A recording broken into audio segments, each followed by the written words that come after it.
Le président de l'Initiative pour la paix et la plateforme Consensus national pour le changement, la réconciliation et la paix en Côte d'Ivoire, Kouna Kouadio Siméon, officiellement déclaré candidat à l'élection présidentielle de 2020, a rencontré les députés du groupe parlementaire Vox Populi Siza Kokodi ce lundi 31 août 2020. Le président Kouna Kouadio Siméon était face aux représentants du peuple porteurs d'un message.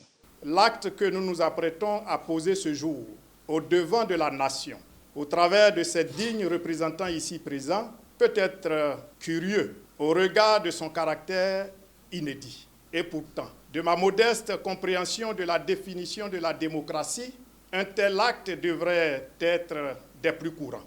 En effet, si la démocratie est le gouvernement du peuple par le peuple, l'initiative de recourir au peuple et donc à ses représentants devrait être un réflexe aussi souvent que l'état de la nation le commande. L'état actuel de notre chère Côte d'Ivoire commande-t-il un recours au peuple? À mon humble sens, oui. Et où mieux qu'auprès du groupe parlementaire Vox Populi, donc la voix du peuple, qui incarne non seulement par son nom, mais si bien par ses actes de tous les jours, cette voix du peuple. Voilà donc tout le sens de notre présence ce jour ici, devant les députés du groupe parlementaire Vox Populi.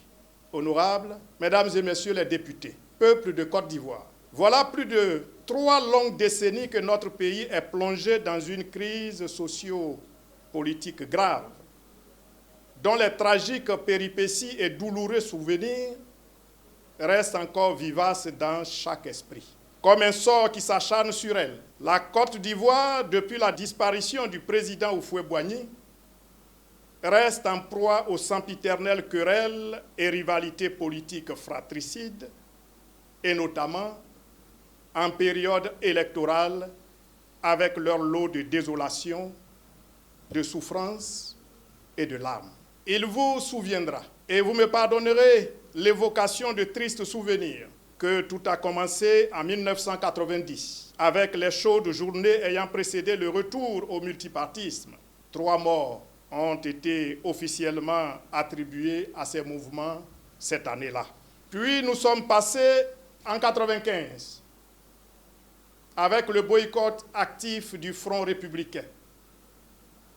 On dénombrera officiellement 30 morts. En 2000, l'on comptera officiellement 300 morts. Et en 2010, 3000 morts. Si je me suis fait violence, et vous avec moi, à vous rappeler ces chiffres, c'est pour indiquer la gravité de la situation avec l'évolution du bilan macabre qui fait froid dans le dos, car se multipliant à chaque fois par 10. Honorables, mesdames et messieurs les députés, peuple de Côte d'Ivoire, nous voici à nouveau à une autre de ces redoutables échéances. Et manifestement, elle ne semble pas annoncer la rupture d'avec cette longue et douloureuse chevauchée. Bien au contraire, tout indique, avec les mêmes ingrédients et les mêmes causes en présence, que nous sommes dans la perspective de perpétuer la malheureuse tendance avec les mêmes effets que précédemment. Déjà, le décompte macabre a commencé. À ce jour, le compteur officiel affiche une dizaine de pertes en vies humaines, une vingtaine selon d'autres sources. Si nous déplorons à ce stade un bilan aussi lourd, qu'en sera-t-il des protestations inévitables qui suivront l'invalidation de la candidature, certaines au regard de la loi, de M. Laurent Gbagbo?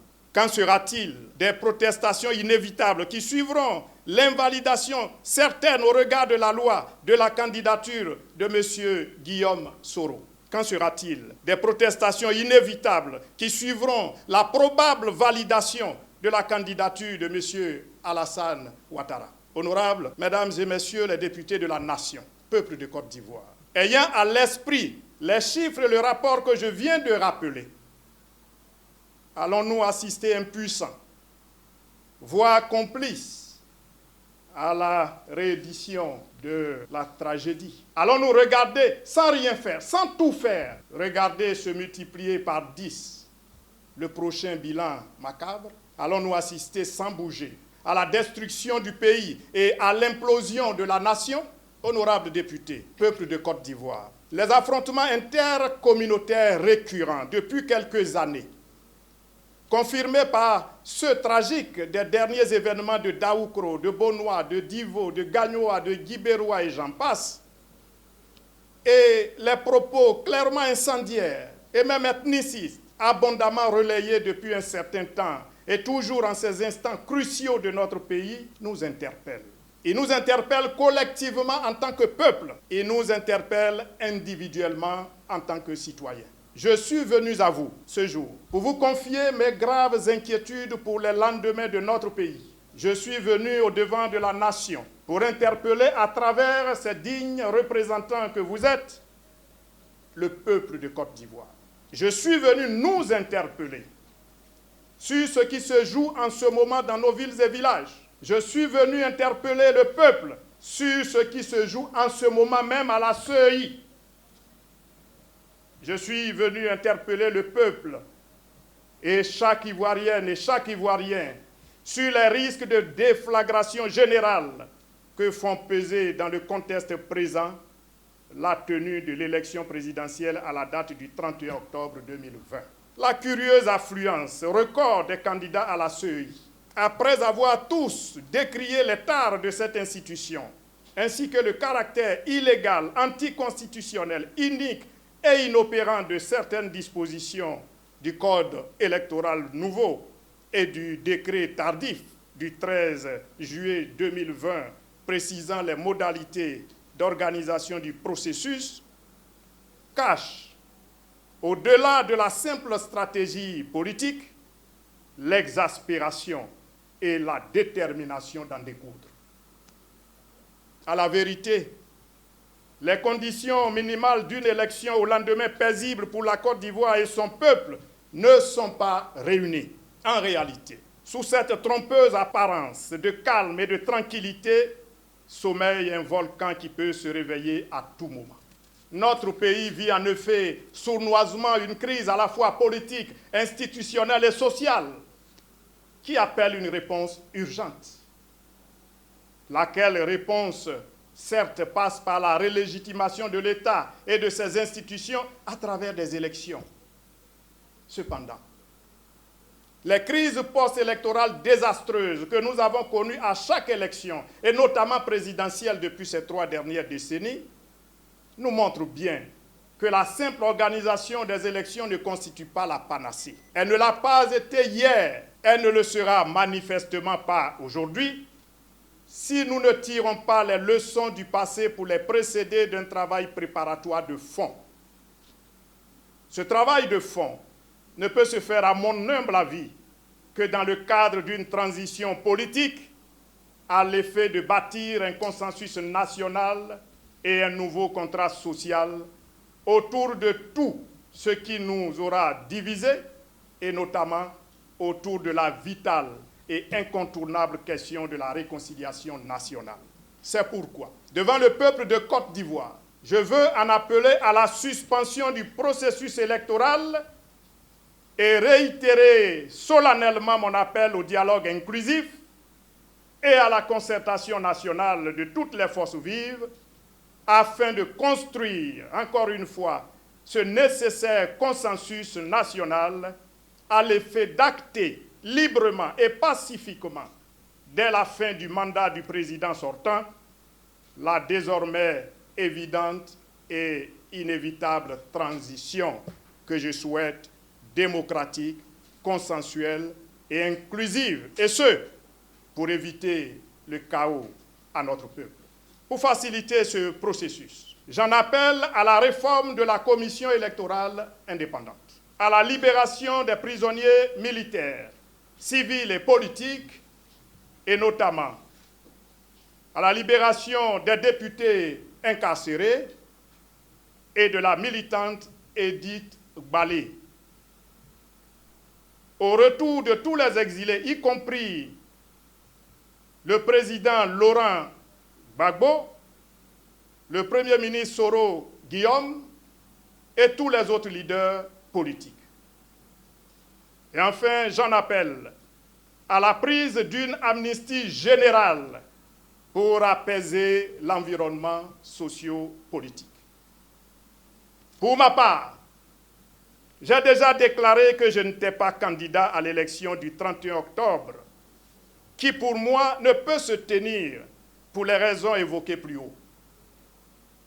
Mais plutôt candidat pour la transition, fruit de consensus ou d'élections démocratiques, régulières, justes et équitables. Je me suis cependant préparé, espérant un ultime sursaut salutaire, pour y entrer par la porte de la CEI. J'ai rempli pour ce faire toutes les conditionnalités. Je me suis même déplacé ici, au-devant de vous, avec mon dossier au grand complet. Voici donc mes fiches de parrainage au grand complet. J'ai ici ma caution de 50 millions. Hélas, le miracle n'est pas arrivé. Aussi, en conséquence de mon appel à la suspension du processus et pour rester constant et cohérent, mais également et surtout pour dégager ma conscience de toute responsabilité dans la légitimation de ce processus inique aux conséquences imprévisibles sur la paix sociale, je confirme ici devant le peuple ma décision de ne pouvoir m'associer à cette autre mascarade électorale. Et je m'en remets au peuple de Côte d'Ivoire, donc à vous, pour ma proposition d'une transition démocratique, consensuelle et inclusive dès la fin du mandat du président sortant, ce pour le pardon, la réconciliation et la paix. Je remets entre vos mains, entre les mains de la nation, mon offre de bons offices en tant que candidat de cette transition, toujours pour le pardon, la réconciliation et la paix durable en Côte d'Ivoire, triptyque qui est mon cheval de bataille et la raison de mon intrusion sur le terrain politique en Côte d'Ivoire. Monsieur le président du groupe parlementaire Vox Populi, honorables mesdames et messieurs les députés de la nation, voilà le message que je suis venu avec les amis vous confier de la part de Initiative pour la paix en Côte d'Ivoire, de la part de la plateforme citoyenne Consensus pour le changement, la réconciliation et la paix, mais également de la part de tous ces Ivoiriens et Ivoiriennes sans voix et sans écriture. Vive la République, vive la Côte d'Ivoire à nouveau unie, paisible et prospère pour tous et pour chacun. Dieu bénisse son peuple. Je vous remercie. Suite à cette adresse, les élus du peuple ont tour à tour pris la parole. Tous ont relevé le caractère pertinent de cet acte. Si le peuple ne se sent pas libre, nous ne sommes pas en période de paix. Il faut donner la possibilité au peuple de se sentir libre, de se sentir en confiance et de se sentir heureux. Et je pense que votre démarche est une excellente démarche. Elle est hautement symbolique. Nous vous remercions infiniment de cette démarche. Mais ce que je peux vous dire, c'est qu'à l'unanimité, nous sommes d'accord avec une grande partie de ce que vous avez énoncé dans votre déclaration. En l'occurrence, que les conditions d'une élection apaisée, libre, transparente et inclusive ne sont pas réunies. Et que par conséquent, il est important d'en appeler à la responsabilité des hommes politiques de tous bords, mais surtout des hommes politiques qui tiennent aujourd'hui le stylo et qui prennent donc les décisions. Vivement que ce message soit entendu, examiné et pris en compte par les leaders politiques ivoiriens. la communauté internationale afin que la Côte d'Ivoire retrouve définitivement son unité nationale et la paix véritable. De ce pas, le président et la forte délégation qui l'accompagne se sont rendus au siège de la Commission électorale indépendante ivoirienne CEI, 6 à Cocody, les deux plateaux. Konakwa Siméon y était ce jour pour rencontrer les premiers responsables de cette institution. Après le cérémonial lié au volet protocolaire, l'honneur est revenu au président KKS de situer le cadre de cette visite. Je voudrais vous remercier pour l'accueil si chaleureux. Ça va faire la 3e fois. Je crois que je suis, de tous ceux qui sont passés ici, le doyen des candidats. Je voulais vous féliciter. J'ai suivi de bout en bout le processus de dépôt des candidatures depuis 2-3 semaines et j'ai pu apprécier ce foisonnement, ce bouillonnement, cet élan démocratique.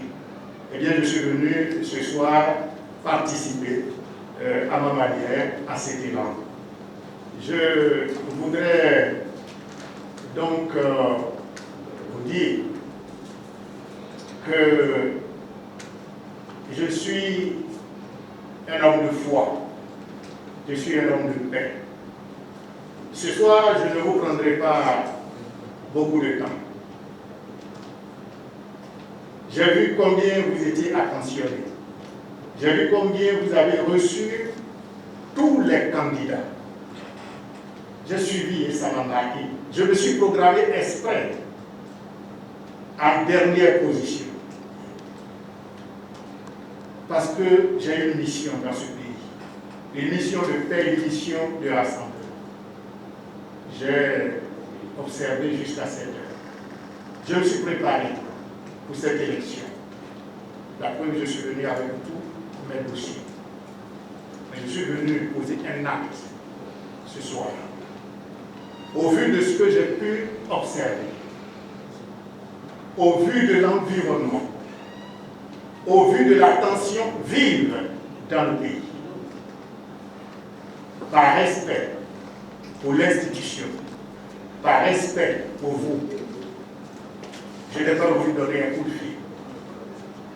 J'ai voulu venir ici et vous signifier qu'en étant déjà programmé, vous signifiez ma décision de ne pouvoir déposer devant votre institution ma candidature. Et ce, en raison de ce que je considère comme une trop vive tension autour de ce processus. En raison de ce que je considère sincèrement, je suis un homme de foi, comme un processus dangereux pour la Côte d'Ivoire.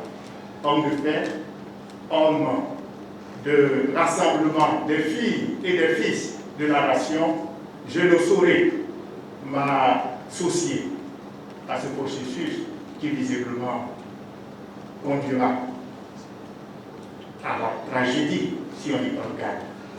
Voilà, je l'ai mentionné un peu au président en disant que j'ai un message. Voilà le message que je suis venu porter. Je reste candidat, je reste prétendant au poste de président de la République.